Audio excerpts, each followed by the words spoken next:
Thank you all for joining us for the 4th annual B-School Disrupt event that's hosted virtually this year.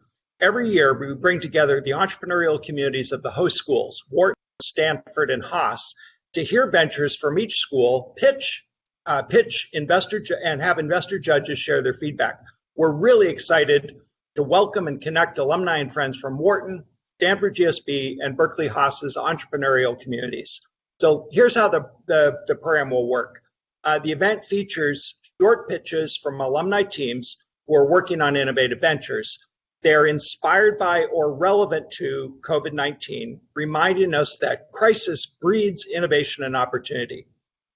And ventures that reflect and address issues of diversity and inclusion, underscoring how a diverse set of experiences, perspectives, and backgrounds is critical for innovation and the development of new ideas. So each of the 9 teams will receive feedback from a guest panel of alumni experts who have been kind enough to join us. And so please join me in welcoming Yuri Kim, who is an alumna of the Wharton School, and Yuri is general partner at Forerunner Ventures. Venki Ganasan, who's alumnus of Berkeley Haas and is a partner at Menlo Ventures, and Jason Mercer, an alum of Stanford GSB, who's principal at Cleveland Avenue LLC. So hosts from our partner schools will then MC the event, and they are Kara Hanlon, who's acting co-director of alumni relations at Stanford, Jeremy Hammer, who's EIR at Haas, and Irina Yen, who's director at Venture Lab at Penn. At the end of the event, a special virtual networking session will be held on Remo, where attendees of this event will be able to interact virtually with the featured ventures in this program at their designated table. So stay tuned for further instructions and a special link, which we're going to share at the end of the event. So also, to learn more about the ventures you're going to see today, please check out the e-program that was shared in the event reminder email.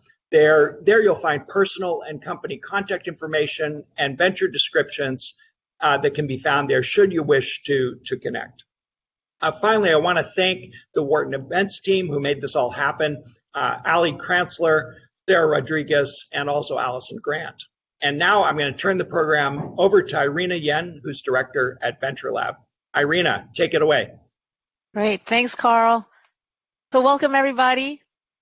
We're really excited for everybody to join today. So as Carl mentioned, each team will be pitching before a panel of esteemed judges. Each team will have 3 minutes to pitch and 5 to 7 minutes for Q&A. So the first team up will be Haldy. Julia Huang, who's an alumna of the Wharton School, will be kicking off the pitches today. Go ahead, Julia. All right. Hi, everyone. My name is Julia Huang. I am the co-founder of Haldy. We are a modern beauty company rewriting the shopping experience. And what I said before was that the world of beauty is so overwhelming. If you've ever shopped at a Sephora or been inside accompanied a friend and looked down the aisles, you know that you know what I'm talking about. There's so many options and you just don't know where to start. And our unique insight is that there are those who thrive in that maximalist environment, but then there's the rest of us. I'll call us non-beauty junkies. It's people probably like you and definitely me when I started this, who want to look our best, but we're not engaged in the newest product releases or reading product reviews or watching YouTube tutorials to figure out what's going to work for us. And that is the segment that this massive $500 billion beauty industry has overlooked. Most experiences, whether it's in retail, like at a Sephora, or startups that are focusing on video verticals, are focused on that person who loves discovery. And the truth is 70% of people are non-beauty junkies, they're casual consumers. And we think that there's an opportunity to build a completely different experience for them. So say hello to Haldy. We've reimagined the entire beauty shopping experience. So instead of this, an endless scroll through a catalog of products, we give you this instead. And I hope you guys can see my screen here. This is my friend Justine's personal Haldy store. So we start with a profile of her. She's told us a little bit about herself so that before we even sell her anything, we know who she is and what she might be looking for. And then we go on to her store, where instead of 50 different serums, we give her one or two that are great fits for her. And not only are we making that personal recommendation, we put everything in the context of a routine, looking at what she already uses. So in this case, she came in with this Glossier Milky Jelly Cleanser that she already loves. The serum goes after, followed by a Curology acne treatment. So it all makes sense in what she already has. And in the back, what's happening is that this platform is powered by the best of data science and technology and human expertise. So we use a series of algorithms to look at skin type and spend and products to figure out the recommendations. And then we layer on the human side, which provides that complex judgment and that personalized touch that is so lost in this very transactional experience that we have today in retail. And here's where we are. We did our beta in 2019, launched in past March, and we're on track for $1 million of annual run rate by the end of the year. 50% of our monthly sales are driven by repeat, and we're growing 20% month over month with $0 spent on marketing. And the best thing is that we have this beautiful growth loop where every user is referring 1.6 of their friends. Our team, so my co-founder Simran and I met at Google. She was the head of payments marketing and then YouTube marketing. And we've assembled a team that is very focused on building brands that users love and combining that with data science and eng. And we are super excited to be building the future of beauty. Thanks a lot. And you can check us out at haldyskin.com. That's amazing. I'm going to turn to the judges now, starting with Yuri, with some feedback for Julia. Great job, Julia. So we know a bit about beauty, and I'm glad to hear Glossier and Curology is in your customers' routine already. One question that comes to mind, especially when you're targeting a consumer that is not the aficionado or the enthusiast in a category, is really as you start to expand out into that customer set, people genuinely don't care about the topic as much as the beauty junkie does. So what are your thoughts on marketing and sort of relevancy to get those people engaged in something that they typically aren't engaged in? Yeah, absolutely. That's a great question. First of all, let me just say I'm a huge fan. Very excited to share Haldi with you. So what we found early on is that people who are not engaged in a topic, they're not turning to YouTube, but they are turning to their friends. And that's where it all started for us, is after the 100th conversation where we were asking our friends, or I asked Simran, what she was using because she was that skincare junkie. We realized that that's where we really needed to focus and double down on those referrals. So how can we get a friend to share with another friend? And so what we're building in the back is innovative ways that people can share, and then seeing if they can see their friends' products, and just a lightweight social layer in which they can, see their friends' products and really pass that trust on that you have, where instead of asking your friend what they have and if it might not be relevant for them, we can add on this data part and show, okay, your friend has, Tata Harper, this isn't the right serum for you, but this is another one from the same brand that might work for you. So that's the next thing that we're working on, is like really, spreading that channel and tapping into the friends network. Perfect. I was going to say, I love the stats. I mean, it's very impressive that within a short period of time, you're almost at $1 million ARR with no marketing. That's great. I think when you look at the space, like there are 3 areas in which you could specialize. One could be, I'm a marketing company. I really use social media and referrals to get to. Second could be data science, where I really think about how I can match the right product to the person. And the third thing is that I'm about the product. Like, I'm going to give you the best cost back. When you think about what do you think is going to be your defining pillar? Is it going to be marketing? Is it going to be data science? Is it going to be product? I think it's really going to be a combination of the first two. It's all, for us, it's about building brands that users trust. And there's a lot of personalization in the market right now. But at the end of the day, when people are shopping in this category, it is about, connecting with a brand that they trust. And we're very focused on that. And that's what my co-founder's background, spending 20 years at Amex and then launching these products at Google, has been focused on. And then we really see the data science part as supporting that. So how can we build these beautiful features for users that build trust? For example, knowing their existing products, but how can we support that with really great data and algorithms in the back? Can I have a follow-up, Irina? Is that? Yes, of course, we have time. Mm-hmm. So traditionally, a lot of the major cosmetic brands, right? They have built their brand through celebrity association and TV marketing. So I'm thinking people like Revlon, Estee Lauder. Do you think social media allows you to build a brand like that without traditional mass media or celebrity endorsements? Yeah, it's a good question, and I think we have really thought about how do we grow this in concentric circles. So for right now, we are focused on social media, but then as you go on and try to reach like the next layer of your audience, you may have to tap into traditional media. And I look a lot to companies like Glossier, who really started with this core audience online that spread from the blogs and then eventually did have to go and reach that traditional media audience. So not rolling it out, I think it's a little bit down the line for us. Thank you. We still have a few more minutes. If you have any questions for the judges, Julia. I'd love your thoughts on, especially you've worked with so many direct-to-consumer brands. What do you think is happening in the retail space? Is there an opportunity to build something that's not your own product, and where do you think the value add is coming in? Yeah, that's a great question. And when you think about what the definition of retail is today, it's really shifting because ultimately every brand is their own retailer because they are direct to consumer. So Glossier makes their makes their products and they're selling their products. But when you think of yourself as a pure retailer, you start to get so much understanding of what people need that it really is about how you're bringing things together and curating that experience. And so I like what you're talking about, which is, I was just on Credo Beauty literally yesterday looking for all of the new natural products that are out there, and it's completely overwhelming. Everything sounds very similar. And so, how do you get that lightweight personalization such that you can ask a few questions and start to get to something that just is more tailored for the consumer?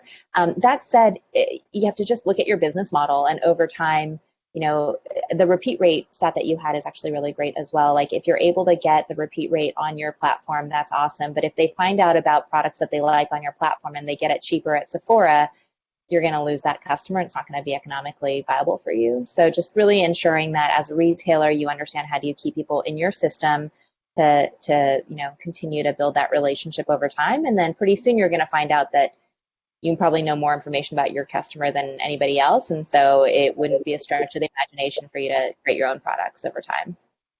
Yeah, absolutely. Thank you. And Jason, I guess a question. Oh, sorry. Go ahead.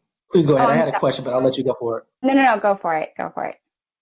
It's kind of following up on Yuri's question. Do you see yourself more as building niche new brands within your store, I guess your online store, or more coordinating with some of these larger brands? Because I think that kind of goes to that point around personalization, but also with the non-junkie. I may love the idea of a new product, but if I'm not a junkie looking for it, it's kind of that give or take there. So we just love to hear, how do you see yourself more being with new growing brands or interacting and being a different place to find what Revlon or anyone is doing?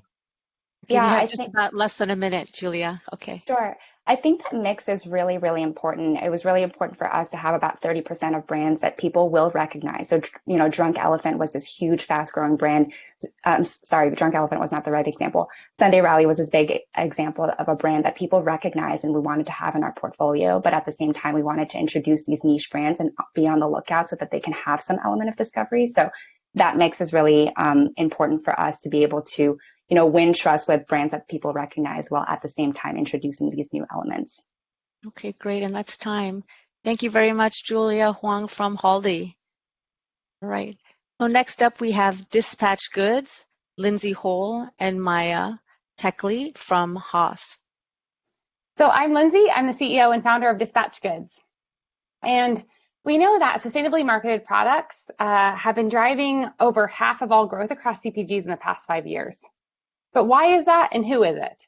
Well, the who is largely millennial driven, lends towards female. And when we talk to these women and ask them why they're making purchasing decisions like this, we hear the same thing over and over. They're making purchasing decisions as if their future and their children's future depend on it, because it does. And they feel the power to vote with their dollar. And when you look at some of the winners recently, this pans out. But there's one large millennial spending trend that is unaddressed from a sustainability lens, and that's restaurant takeout and delivery. And that's what Dispatch Goods is here to solve. So in the US alone, over 40 billion single-use products are used annually.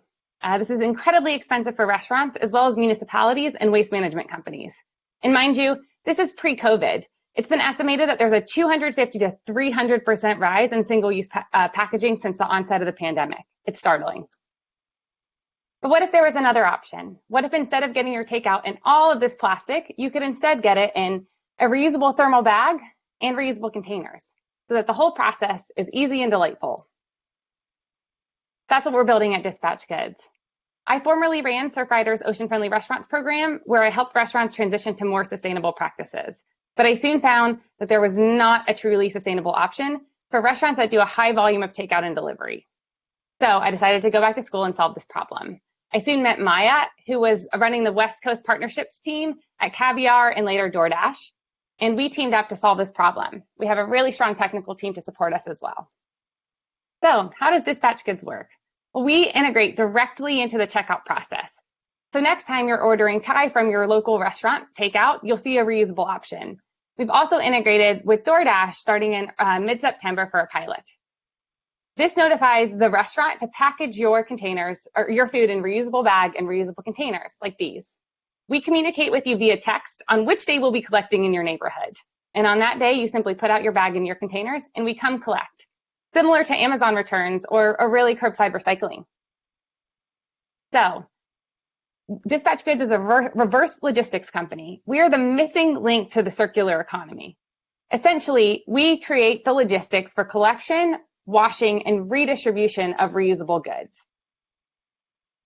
So while we allow customers to try this for a fee, our model with time is a membership model, and our members receive what we call the fourth bin after your trash, compost, and recycling bin. And we started with takeout boxes because it's in every survey consumers' #1 waste pain point.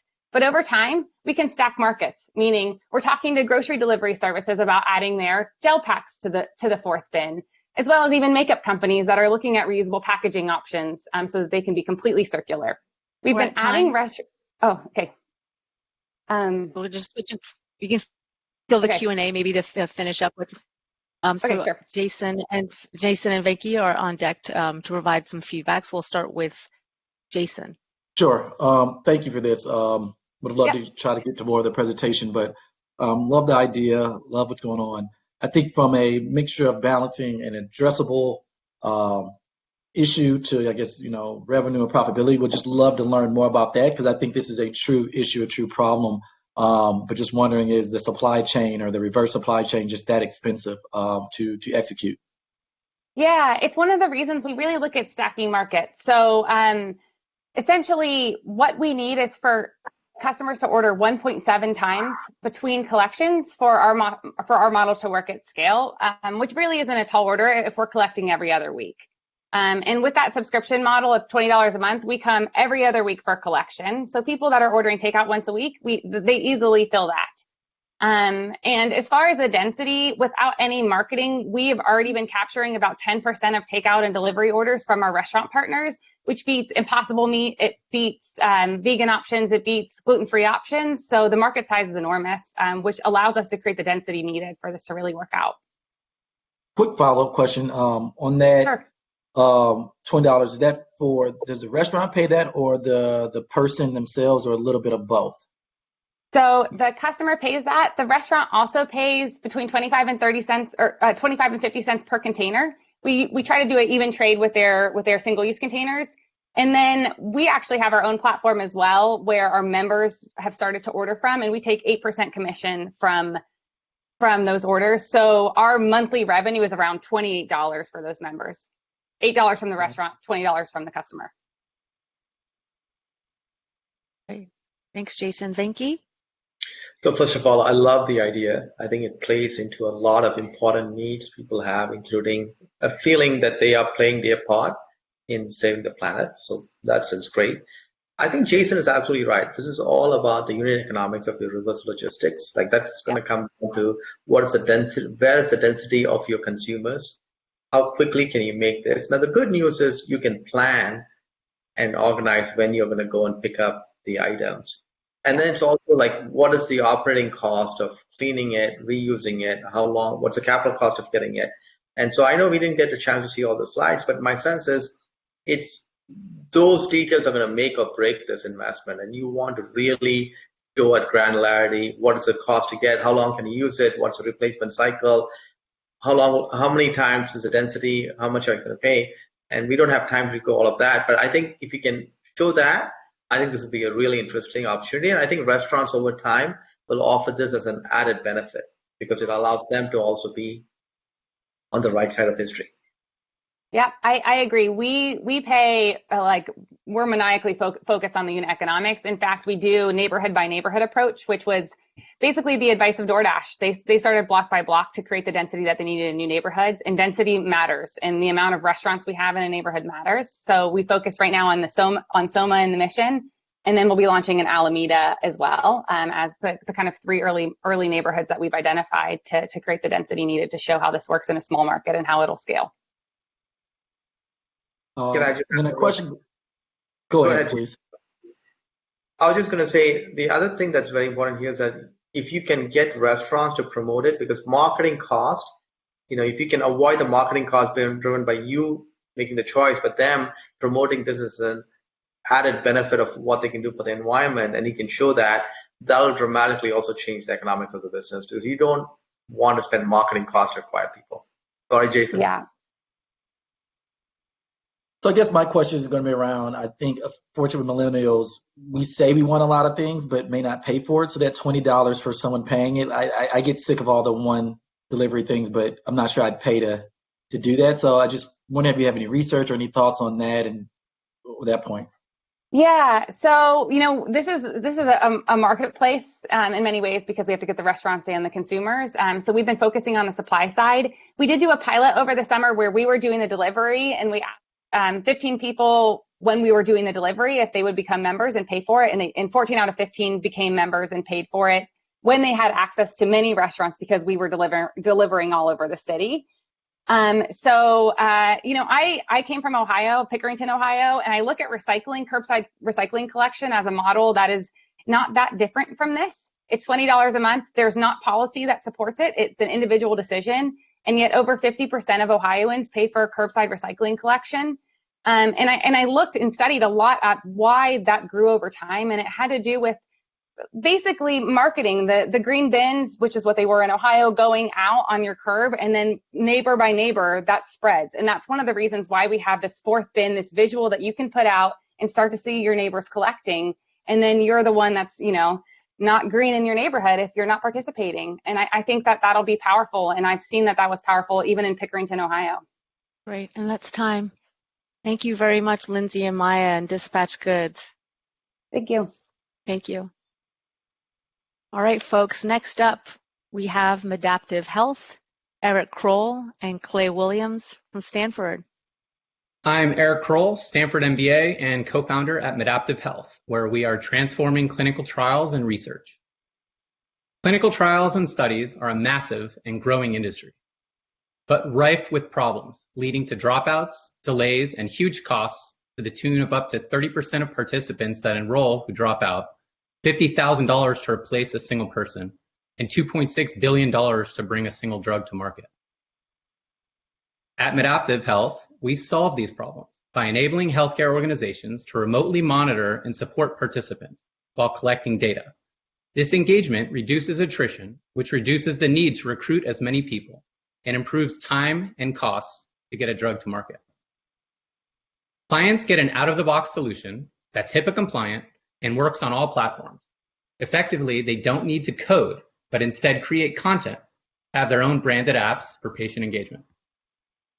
We have a robust set of features, from consent to reminders to data collection and support, that we are constantly improving. Our model is a SaaS subscription fee, $5,000 a month to start for disease foundations and medical centers, $40,000 a month to start for pharma, which are more complex, plus each have a one-time deployment fee. We have solid traction with multiple signed clients, with a few shown here, including Cedars-Sinai, that's launching a cancer prevention app, and a top 20 pharma doing trial support. Each of our clients has seen positive engagement metrics, which have resulted in all of our clients expanding their deals or indicating an interest to do so. We have a great pipeline, including a 5th meeting with the top 5 pharma coming up soon. We have booked $500K in ARR starting in Q1 with a clear path to get to $1, $3, and $10 million.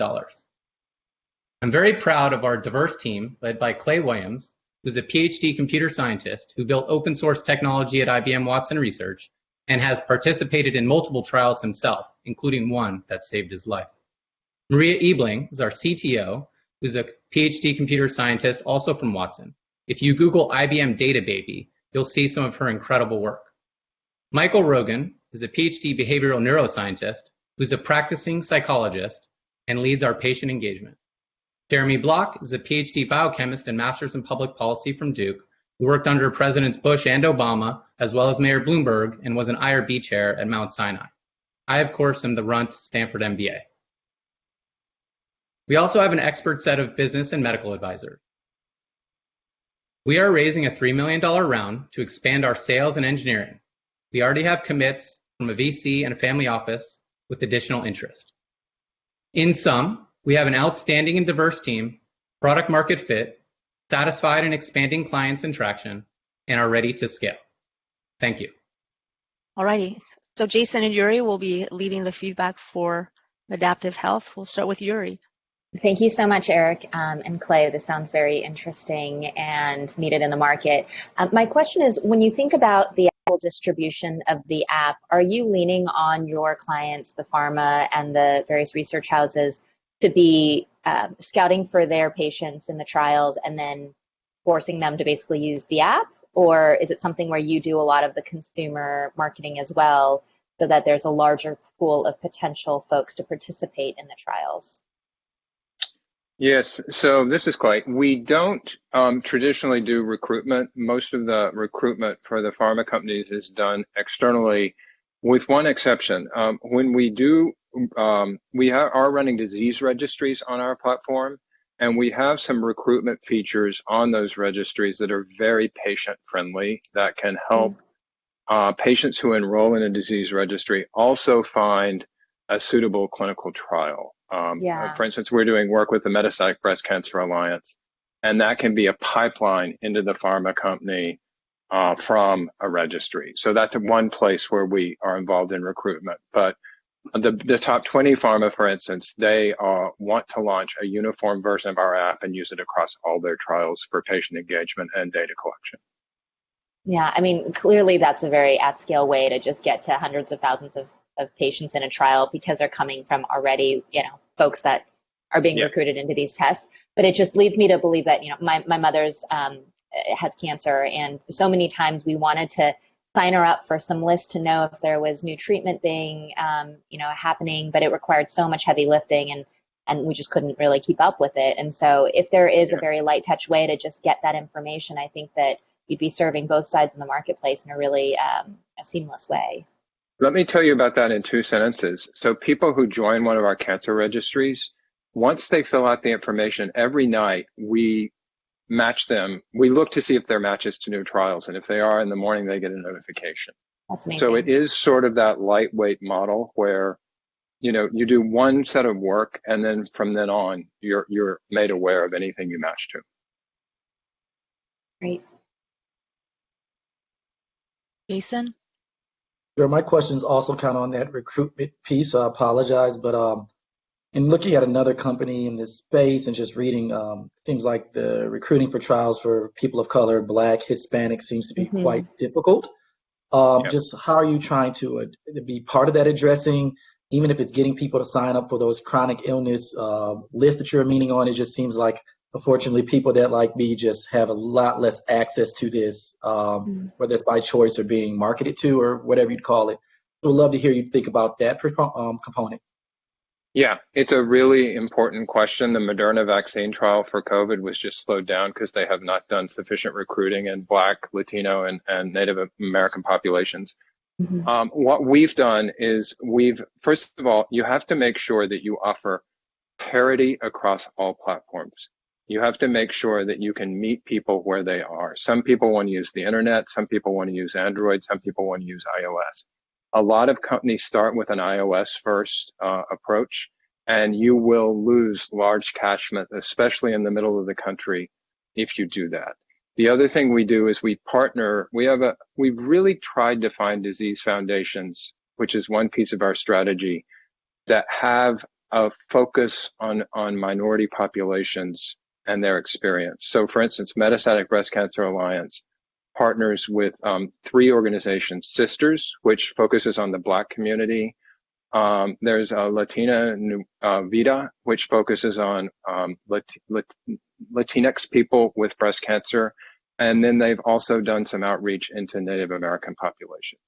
So we look for the right partners and try to build the broadest set of tech we can to help them reach those populations. The other thing we do is we spend a lot of time looking at health literacy and how you present content to people so that you can work across all levels of health literacy, from the very engaged patients to people who may be really saying, I don't like engaging the healthcare system. They speak a language that doesn't make sense to me. Can you help me understand what I'm actually being told in language that isn't science gobbledygook? So we do care about these issues pretty deeply in the company.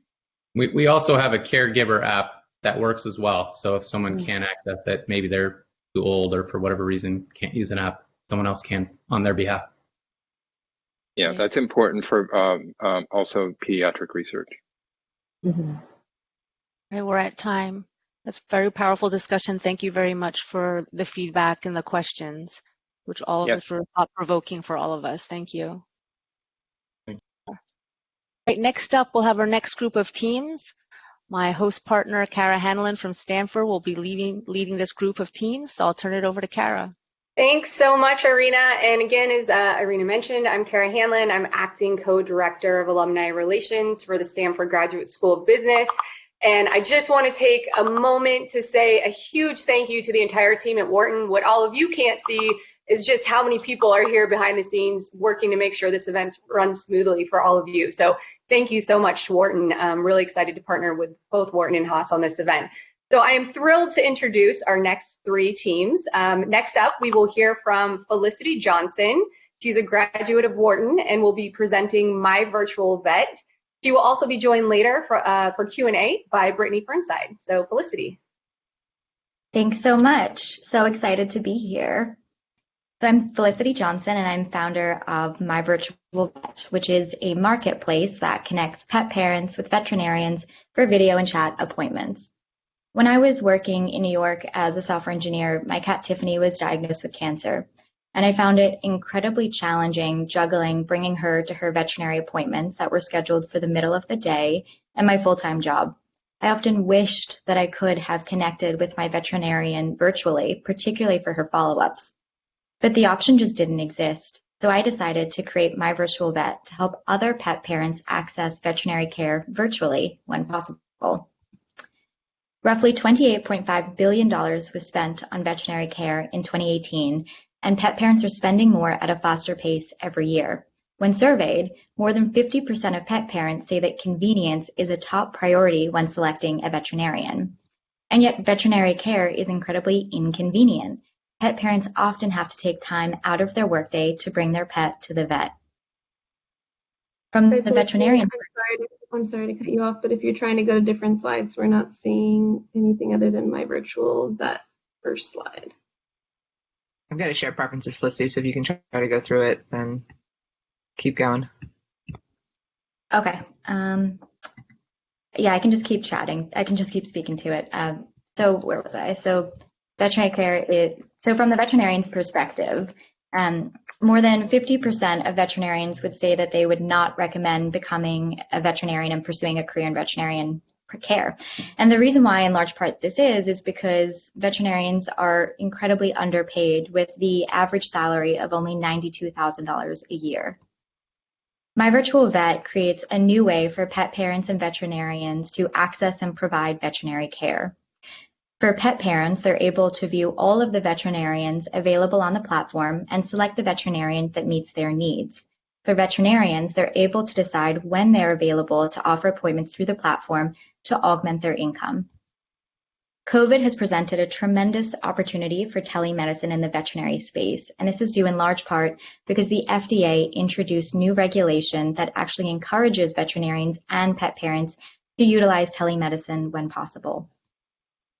The platform receives a $5 appointment fee for every appointment and 30% of the remaining fee paid by pet parents. We also have a partnership through Vets First Choice that allows us to revenue share in every prescription that is ordered through My Virtual Vet. The platform has grown tremendously over the past several months, with the number of users growing over 800% and our conversion rate from downloading the app to actually requesting an appointment at 27%. The team consists of a combination of experts in marketing and in software engineering, and we've brought on advisors who have expertise in the broader pet space to really round out our knowledge base. Pet parents and veterinarians have loved their experience with My Virtual Vet, and while COVID certainly was a catalyst that forced pet parents and veterinarians to consider using telemedicine, we are confident that this behavior is here to stay. Thanks. Okay, great. Well, thank you so much, Felicity, and it wouldn't be an online event without some tech issues, right? But everyone will have your contact information to follow up with more specific questions after this. So now we're going to hear from both Yuri and Jason. So let's start with Yuri. What are your initial thoughts and questions? Good work, team, for powering through that. That's never fun, but you did great. I actually know this space well. I'm on the board of Farmer's Dog, which is a wonderful pet health business. And the problem that you discussed is very real, and the opportunity is real. There are competitors in your space. I'm sure you know all about them. How do you differentiate from a competitor like a Fuzzy or some of the other ones that are out there? And then how do you think about just what types of acute moments that you think virtual meetings or virtual appointments are able to solve in sort of the percent of all of the appointments that are needed? Yeah, sure. So I'll answer your first question first about the competitive landscape. So the way that we differentiate ourselves is really twofold. Many of the competitors are really focused on onboarding veterinary practices and on providing a SaaS solution for those practices. What makes us unique is we market directly to pet parents and educate them about the ability to access veterinary care through us. And to put it in perspective, we have a veterinarian on our platform who also started offering appointments before My Virtual Vet through AirVet. They started offering appointments in May for AirVet, and they've done 12 appointments so far through AirVet as a contractor. And they've done over 40 appointments since July through us. And the reason why that is because we're filtering appointments to the contractors on the platform, as opposed to using them as a backup when the provider at the pet parent's primary veterinary practice isn't available. That's the first way. And the second way is really goes hand in hand.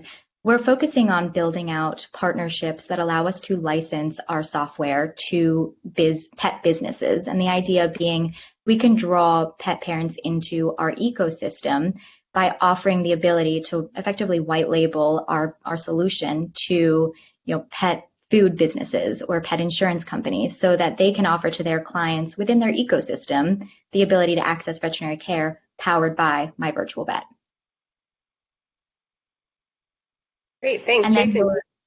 Oh, go ahead, Felicity. Oh, sorry. So you had your second question was, sorry, I forgot. Your second question was about the types of appointments that it makes sense to utilize telemedicine, correct? Yes.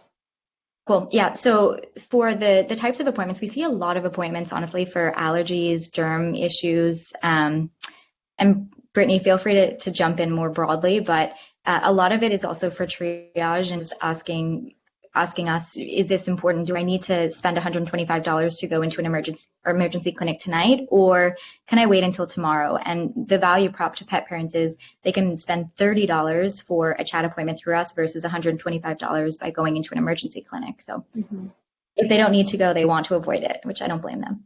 Yeah. Great, thank you. Jason, do you have anything to add?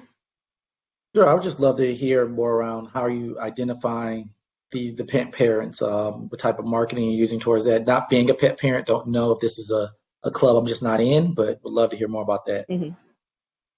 Yeah, so we do a mixture of both paid and unpaid marketing, primarily focusing on social media because we understand our demographic, and it's primarily skewed female, 25 to 35. They're technology enthusiasts and pet product enthusiasts, and so relatively easy to target.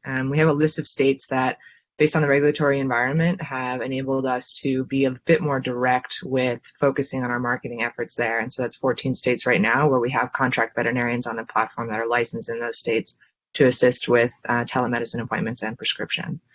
So again, sort of a very direct paid marketing approach in those states. And then for unpaid, we have our social media channels as well as blogs that our veterinarians contribute to increase engagement both via our website and on our social media platforms. Great. Well, amazing job, Felicity and Brittany. Thank you so much. Now we're going to hear from Rory Stanton. She's a graduate of Berkeley Haas, and she's going to talk to you about Isla Health. So, Rory, the virtual stage is yours. Hi, I'm Rory Stanton, founder and CEO of Isla Health. We're building a precision health platform for autoimmune conditions.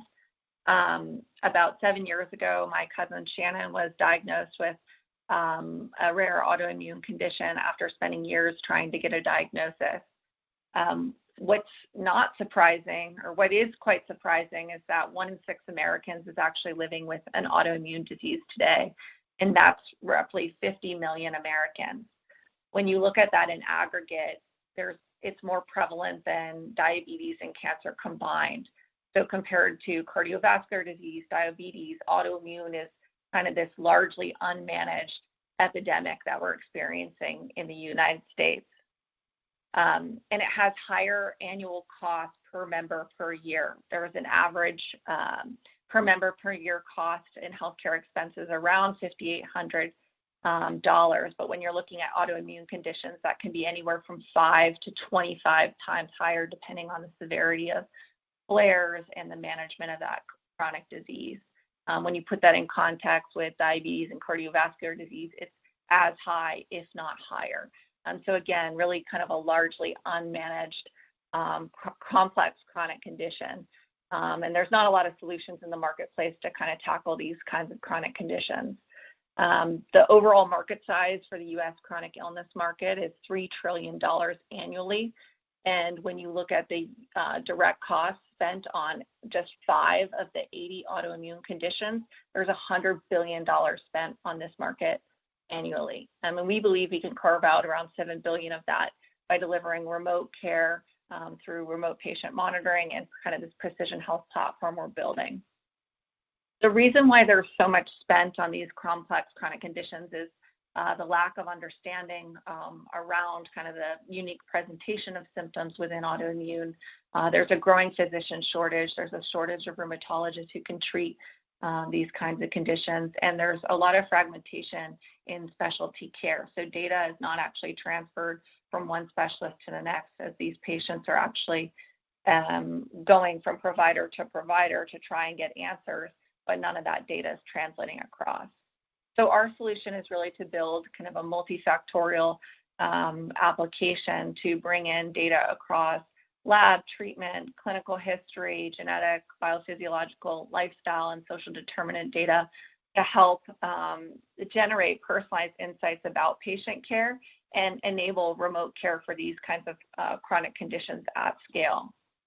Our solution helps monitor patients to prevent avoidable utilization and kind of predict when patients are going to have flare-ups and potentially be hospitalized in these chronic autoimmune and inflammatory conditions, and also provides a clinical interface for providers to kind of see in real time how symptoms are changing for this complex chronic condition.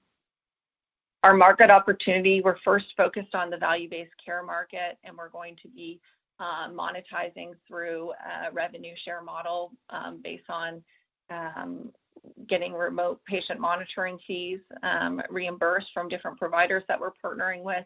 And then as we aggregate more data on the platform, we'll be driving AI-enabled clinical decision support tools to market to the rest of the health systems that we're targeting. Rory, I'm sorry, the time is up, and I know you had some to, so thanks for your flexibility and rolling with the punches. Really appreciate it, and great job. So we're going to hear from our judges now, Venki and Yuri. So Venki, let's start with you.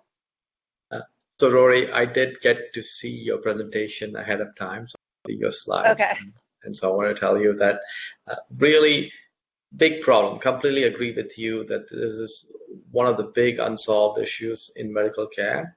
My wife's a doctor, so I can relate to it. I think one of the examples that I would say Livongo would be an example of a company that has solved this for diabetes, but they had a device. And so the one question I have for you is, without some kind of, just it feels like you did a good job really laying out the problem, but it's not clear to me what exactly does the collaboration software do? What information are you going to have? Or is it just pure workflow and just making sure the doctors have this information? And if that's the case, is there any clinical trials, anything we will know to know the efficacy of this? Yeah, so we're setting up our initial pilots now to do outcomes analysis and get some kind of clinical efficacy data. We are trying to be device agnostic, just to kind of adapt to the marketplace. We don't necessarily want to lock patients in. We want to kind of meet patients where they are. And then in terms of kind of the approach that we're taking, there are surveys that we're deploying to different patients, and we're really utilizing a patient-reported outcomes-based approach. So a lot of the, I guess, where these patients slip through the cracks is the fact that their symptoms aren't easily quantified. They're vague symptoms like fatigue, pain, things that are not necessarily easily translatable. And so we're creating a mechanism for providers to be able to see how their healthcare interventions actually impacted on a quantifiable level by reporting kind of symptom progression over time. So there is in the visuals, but unfortunately, I wasn't able to share those with you. Thank you. And Yuri, do you have anything to add or any questions for Rory? Rory, I also got to flip through the deck, so no fears. We saw them. The one question, I'm also married to a physician. It seems like the cool thing to do to bridge medicine and finance. But one question I had is, it sounded like your distribution is really to the provider because you're doing the rev share with the provider to have your revenue model. Is that right? Correct. So is there a specific type of provider that's only serving autoimmune patients? Or are they also, is it just 1% or a certain percent of the patient population that this app would be relevant to? And so they really have to sort of decide that it's worth their time to commit to a tech platform that only serves partial patient population.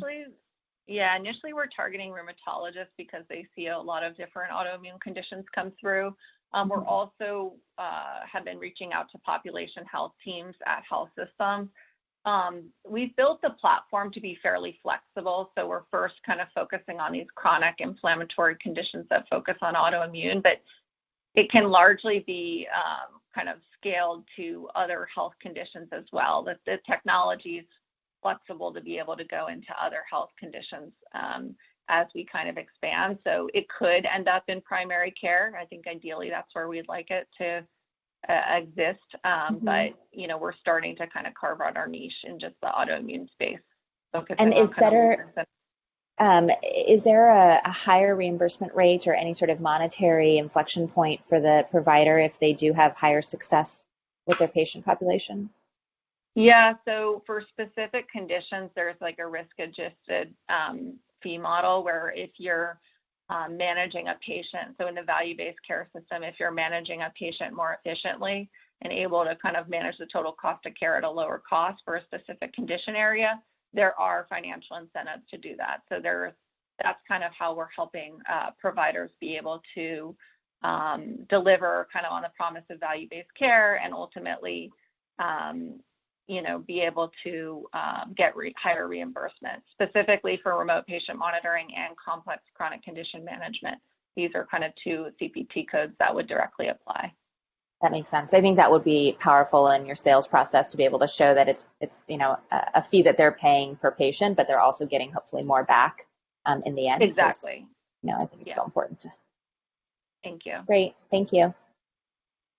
Well, again, thank you so much, Rory, and thank you for being flexible and adapting so quickly to our tech challenges today. So great job. So now I'm excited to introduce our next presenter. Her name is Elise Smith. She is a graduate of Stanford GSB, and she's going to talk to you about Praxis Labs. Hi, I'm Elise Smith, and I'm the co-founder and CEO of Praxis Labs. We use immersive learning experiences in virtual reality and mixed reality paired with actionable insights on our learning and reflection platform to advance diversity and inclusion outcomes. I want to start by talking about diversity and inclusion. These topics are at the forefront of our national conversation, with movements like Black Lives Matter and Me Too mobilizing customers and employees who no longer tolerate incidents of bias or discrimination in the places they work or the places they frequent every day. Now, companies know this. It's why they spend $8 billion every year on diversity and inclusion training alone. The challenge is that they're spending their money on the wrong solutions. 63% of leaders will tell you their trainings are ineffective. So we asked 150 chief diversity officers what wasn't working with their current trainings and what was needed to move the needle. They shared with us that trainings need to help people get proximate, understanding the perspectives of others and building empathy. They need to be engaging. They need to allow for practice, making mistakes, and continue to learn.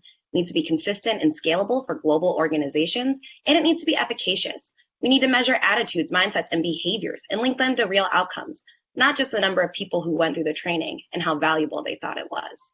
So that's where Praxis Labs comes in. We're changing the way organizations train and measure on diversity and inclusion outcomes.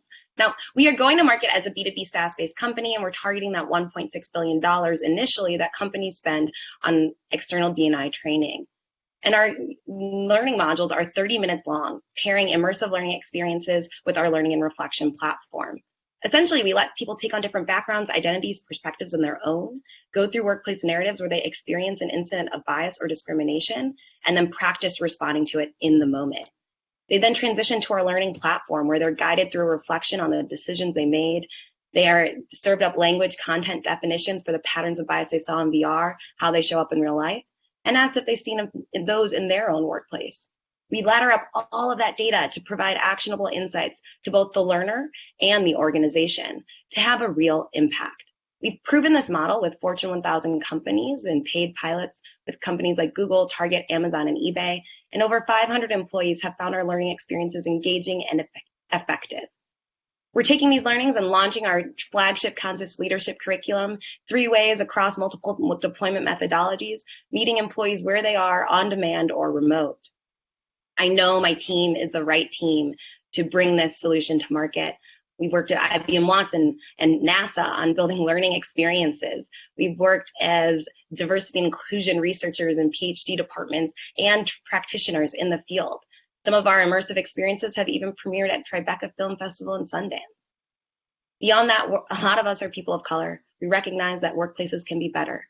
And so we invite you to join us to make workplaces and ultimately society more equitable. Thanks so much. Great. Thank you so much, Elise. And I'm glad your slides work. I started to think I was the jinx. So let's do it. All right. So let's hear from Jason first. Jason, what feedback do you have for your fellow alum? Sure. Love it. Thanks for that. I obviously think this is very much needed today.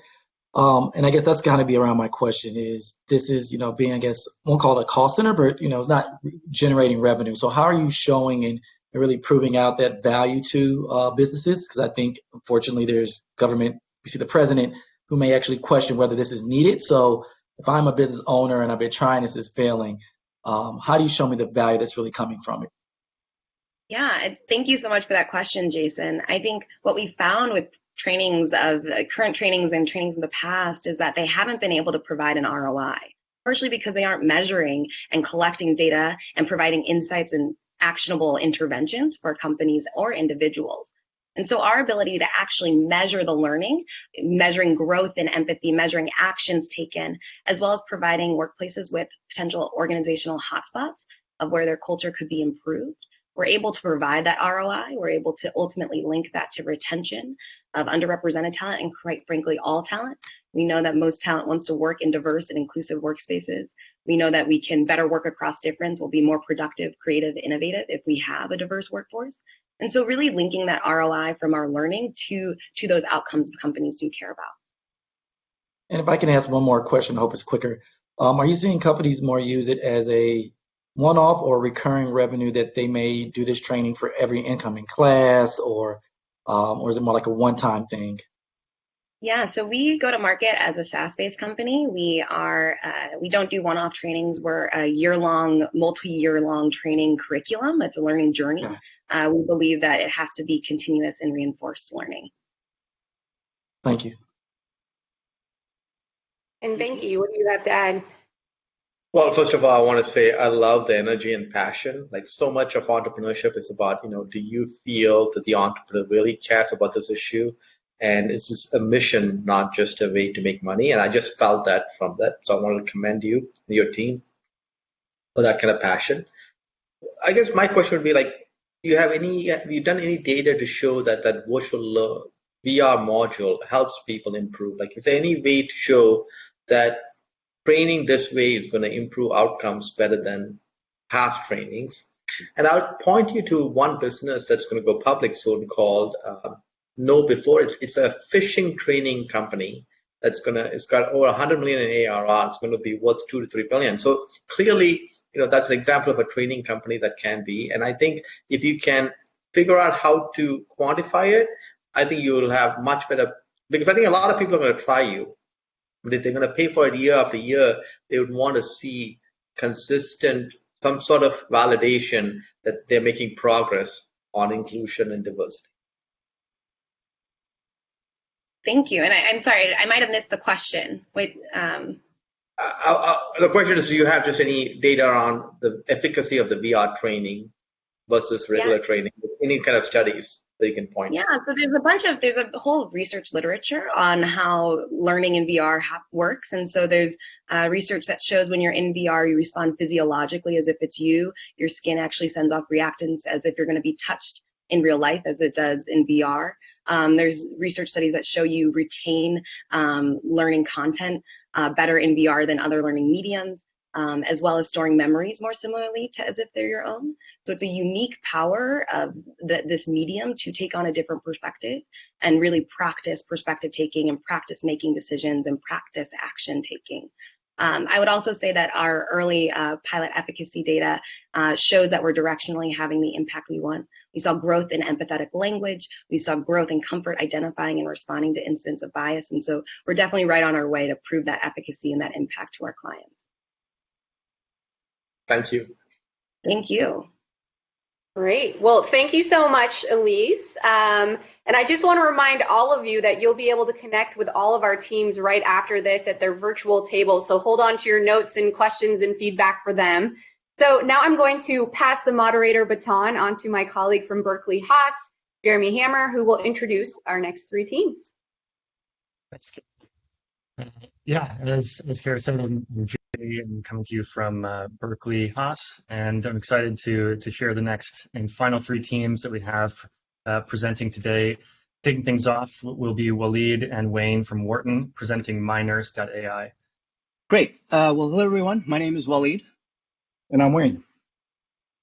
We're here to talk about MyNurse.ai, a digital health services company helping nurses become experts on day one in managing seniors with chronic conditions. Primary care doctors don't have the time to focus on preventive services, particularly as it relates to managing chronic conditions. And there are three reasons for this. Cuts to reimbursement, which puts pressure to packed clinic schedules, a shortage of primary care doctors, and seniors growing in population living longer with chronic conditions in the midst of a global pandemic. Both of my grandfathers died of heart attacks at a young age, likely due to chronic conditions that could have been managed better. And all of us have probably experienced a rushed doctor's visit with unaddressed questions still lingering as we're leaving the office. And by not providing preventive health services, doctors are leaving $100,000 on average on the table each year. And so we built MyNurse.ai, Working as a virtual extension of the doctor's practice, our nurses provide preventive health services, monitoring patient progress between office visits, helping the doctor achieve better clinical outcomes for their patients. Our staff call patients routinely to talk about clinical and non-clinical issues regarding their chronic conditions. And they're guided by our AI NLP platform that analyzes how expert nurses respond in any scenario, enabling the platform to suggest the next best intervention personalized for each patient situation. We've already collected nearly 750,000 data points to build the platform that doctors love. And you don't have to take my word for it. Since we've launched 19 months ago, we've grown 41% month over month with a 44% market fit score and reaching $1 million in annualized recurring revenue on a bootstrap budget. And looking at our results with a typical primary care clinic, nearly half of hypertensive seniors saw improvement in blood pressure with an average systolic reduction by 12 millimeters of mercury. We helped him increase 13% of revenue last year with a 25% increase in clinic capacity. And the best part is that Miners.ai costs nothing to physicians and patients. This is because all of our services are covered by health insurers like Medicare, which we bill directly and collect $2,000 per patient per year. And all of this represents a massive opportunity. In fact, the serviceable available market of seniors on Medicare with chronic conditions is about $22 billion. Our go-to-market strategy has been focused on independent physicians, and we've just launched a direct-to-consumer channel as well. Data show that less than 1% of seniors are currently enrolled in a chronic care management program. So our biggest competition is the status quo. And other offerings on the market are primarily point solutions that only address part of the problem. But Miners.ai is a fully integrated tech and services program with nurses that are experts on day one to deliver hyper-personalized guidance at scale. And this is the mission-driven, diverse leadership team behind Miners.ai, made up of experienced healthcare, technology, and business professionals coming from organizations like Clover, Collective Health, Stanford Medicine, Mount Sinai, Siemens, and IBM, all dedicated to making healthcare human. We'll be kicking off our next fundraise at the beginning of the year and would love to hear any feedback on our approach. Thank you. Great timing, Waleed. Perfect. Yes, let's hear some feedback starting from Yuri and then Venki. Congrats on all of the traction. That's very impressive. One question that comes to mind is, what is the onboarding that's required? Is it a practice that would essentially be paying you, or is it a hospital system? Like, if you could just walk through sort of who are you selling to and what is the process for them to get onboarded with their staff? Yeah, so the process is actually quite simple. It's an office that will refer patients to us, and they don't have to pay us anything. We actually do the outreach to their patients, and we act as an extension of their practice, a virtual extension. And so there's virtually nothing they have to do other than get monthly reports from us regarding how we're taking care of their patients between visits. And I would add that that's really just meant to be a very lightweight solution for providers who are oftentimes understaffed and have high turnover. Yeah. We've really designed this to be, we'll do the identification and enrollment of your patients, we'll handle the routine follow-up on a day-to-day basis, we'll escalate to you if there's a problem, and we handle the billing. So in this way, it's a very lightweight implementation for clinics wanting to implement it. That does sound pretty great. Are there, what is the sort of privacy or confidentiality nuances of being able to take care of a patient that's now not actually happening at the doctor's office? Right. So HIPAA regulations allow us to manage those patients, and we actually will have access generally to the EHR of the provider of those patients. Okay. So that's we're totally HIPAA compliant, and we have confidentiality agreements. And sorry, one more. What's your engagement rate with the patients that you onboard into the app? Like, how many of them are actually putting in the information you need? Yeah, our engagement is in our nascent platform, 78% after 7 months. Wow, very impressive. Thank you. Great, thanks. Maybe we can have Jason hop in here. Sure. Not knowing much about this space, thinking about the different customers, is there anything you do that allows them to, interact more? Or if I'm working with my older grandmother and she's going to go to the doctor, how do I work with that? It's, because sometimes people go to these doctors with a family member. How do you interact with, say, that, or working in that type of space? So our program is specifically designed to be very patient-centered. We would work with your grandmother and find out from the doctor what the care plan is. Essentially, what did the doctor tell your grandmother to do? And then our wellness coaches will follow up with the patient, do monitoring. So if she has a high blood pressure or diabetes, check on her blood pressure readings, and then give feedback to her so that if she, let's say, doesn't understand maybe how to take her new medications, we would help her through that. If she has access issues with medications, maybe they aren't on her formulary or are expensive, we could help her try to find something that's more affordable, things like that. So we do both the clinical and non-clinical aspects of chronic care management. And Wayne, are you saying that that's happening all through AI? Well, no. So the AI actually guides us as to, for each particular situation, what is the next best intervention that we should suggest in order to make the patient even healthier and moving them down the health continuum.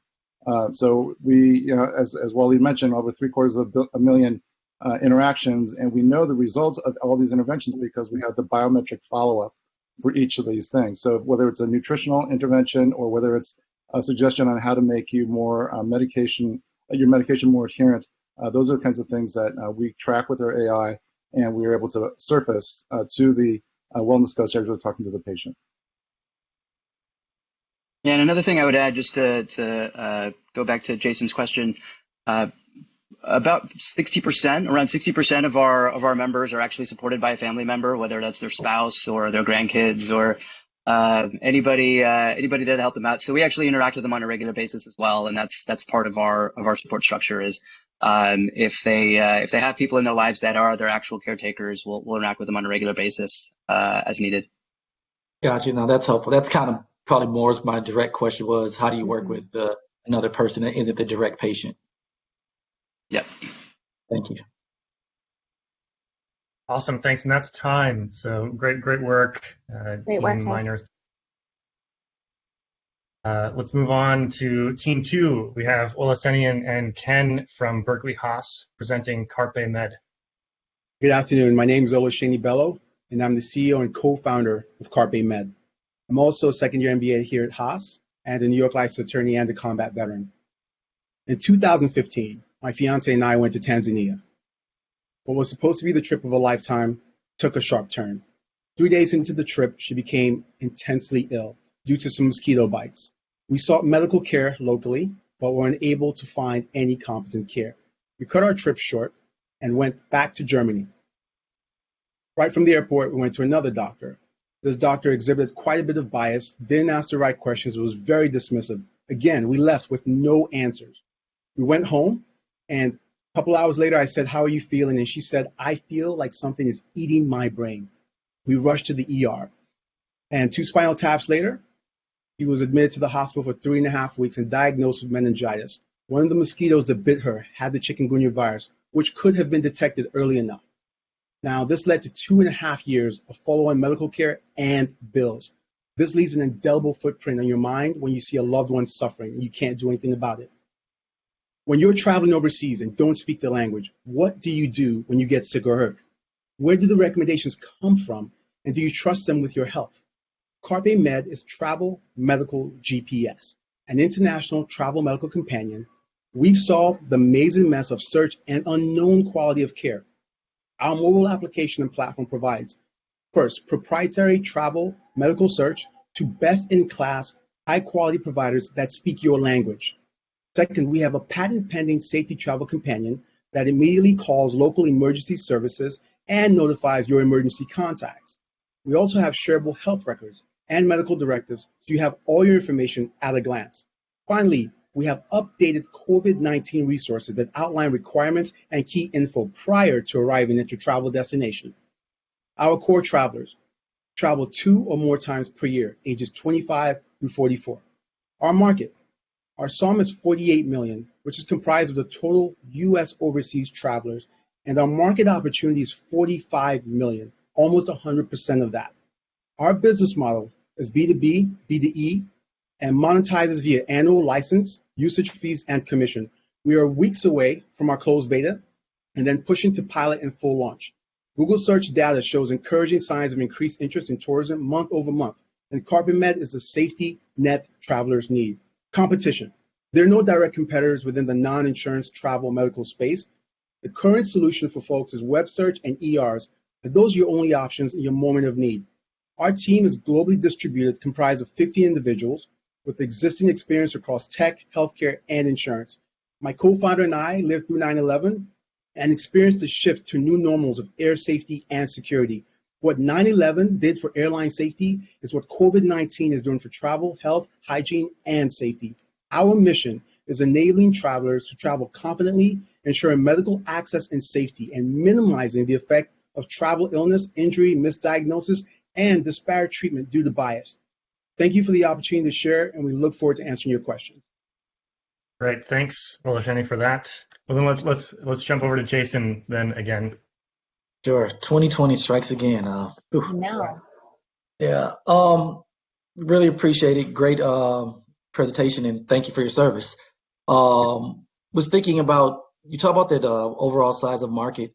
Can you talk to what's been your data or research around people actually, wanting this service? It seems like it goes to that bucket of kind of the nice to have, or wondering is there other things that make it applicable kind of more broadly. But just want to know, what have you seen, and can you talk to that a little bit?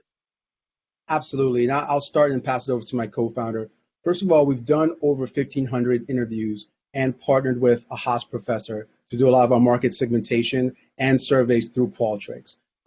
Previous to this, we heard that maybe this is a nice to have, and we started building this before COVID, right? And COVID has obviously accelerated the need and awareness of what can go wrong when you're not prepared. And so we think COVID is actually doing a substantial bit of the education at this juncture for folks. I'll pass it on to Ken.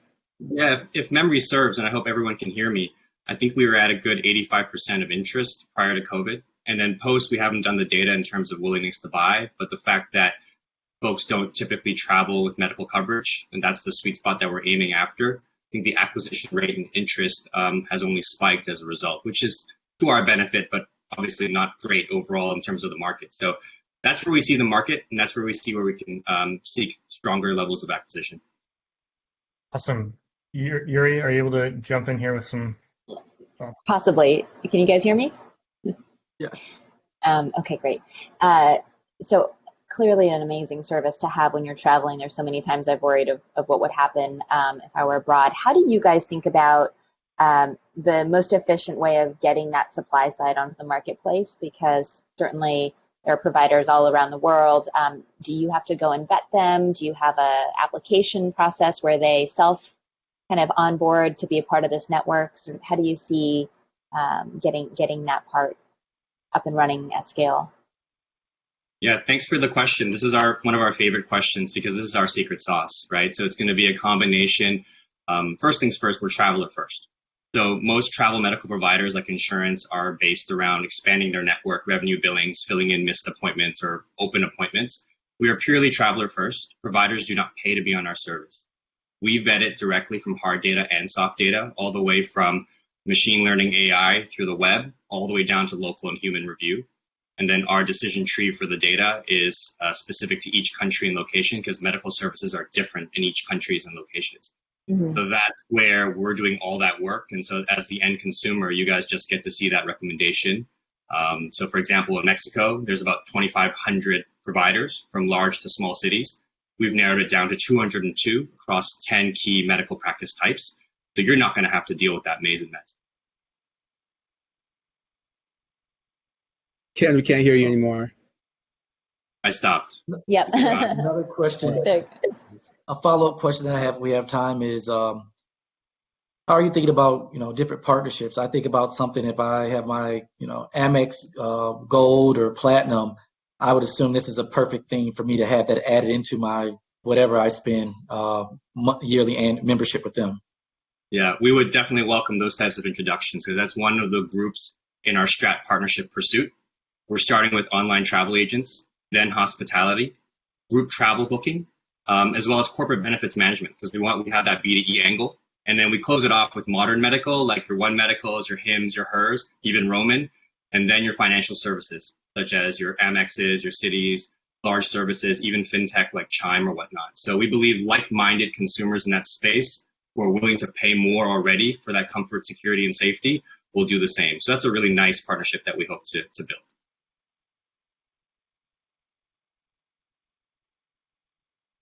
Awesome, thanks. And we have 1 minute left. Venki, are you able to type a question into a chat or anything that we can see? If you had any burning questions. No, he's all good. No? Thank you, guys. Great work, guys. Thank you, guys. Thank you. Thank you. Very cool. Well, next we have Anna and Grace from Stanford presenting Lilu. Thanks for sticking with us to the end. I'll get started. My name's Anna Leva, and I'm CEO of Lilu. My co-founder, Grace Kin, and I met as MBA students at Stanford and bonded over our shared experiences as bilingual Americans. I was born an immigrant and grew up bilingual, but when I became a mom 5 years ago, I realized I'd have to get really creative if I wanted my kids, third-generation Americans, to also be bilingual. This search for solutions led me to get my master's in education and MBA at Stanford. Similarly, Grace, a second-time founder and native of Taiwan who devoted her pre-GSB career to building social impact businesses, had experienced firsthand the benefits of bilingualism. When she married a Taiwanese American, she also saw, through his experience, the struggles of maintaining bilingualism in the US. Together, fueled by our belief that every child should be bilingual, I manage our educational program development and Grace leads our operations. Lilu is transforming how kids learn a second language through our monthly STEAM plus Spanish subscription program for families. Each month has a theme to be explored in 3 ways: through a STEAM plus Spanish activity box with access to online content, a one-on-one tutoring sessions, and group classes, all for $150 per family per month. Our research-backed STEAM plus Spanish approach is a unique innovation in the space, and parents and kids are loving the approach. Since April, we've generated over $20K in revenue with just a few $100s of ad spend, and our gross margins on our business are best in class, 36%. Our summer pilot included 10 paying families, 18 kids, and we more than tripled enrollment in our fall pilot with 38 paying families and 60 kids. Our go-to-market plan is straightforward. In 2021, we will target zip codes like Santa Clara, California, with high demand for a solution like Lilu. By reaching 7,000 kids, which is less than a 1.5% penetration in Santa Clara, we will hit the $1 million MRR milestone. In the following years, we're going to keep scaling the model, and with 100,000 students, we will reach 100 million in revenue. Along the way, we'll expand our program into other languages such as Chinese, Japanese, and even English as a second language abroad. With COVID, billions of families have gotten used to online learning, and when soccer, piano, and full-time school go back to in-person, language learning will remain online. There's a huge need in this space, but no other company is employing our integrated approach of delivering a full language program with digital support, live tutoring, and hands-on activities. Bilingualism is increasingly a must-have for parents, and we resonate with customers in all 3 of these buckets. For Latinx parents, language is identity. For multicultural families, language is opportunity. For Anglo parents, language redefines what it means to be American. And that's why there's a massive opportunity in this space. Lilu's annual revenue potential exceeds $14 billion in the US alone, and we're now actively hiring and raising our first capital to accelerate our growth. Thank you. Venki, one last attempt. Do we have you here? I'm going to see if you can hear me. Oh, yes. Venki's back. All right. Hey, guys. How are you? Love the presentation. Thank you. It's a big issue. Do you expect parents to pay, or do you imagine at some point you can get school districts to consider paying for your service? Yeah, that's such a good question. We've actually had both happen. Earlier this summer, we had a school use us for their summer program, and we definitely anticipate more of that happening. But right now, we're really focused on establishing the model as a direct-to-consumer approach because we see such a strong need, and because one of the unique things that we do is we really try to fold the parents into the learning. There's a huge need for parents like me who are second generation, who grew up bilingual, to keep reinforcing our own bilingualism alongside our kids. And so we really appreciate our co-curricular approach, meaning that we're really aiming at helping parents and helping kids at the same time. And so COVID has resulted in this kind of online teleeducation just taking off, right?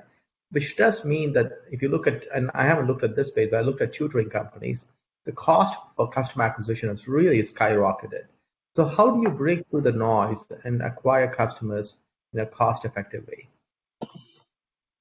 Yeah, so right now, that's a really great question. And, oh, sorry, can you guys hear me? Okay, yes. Great.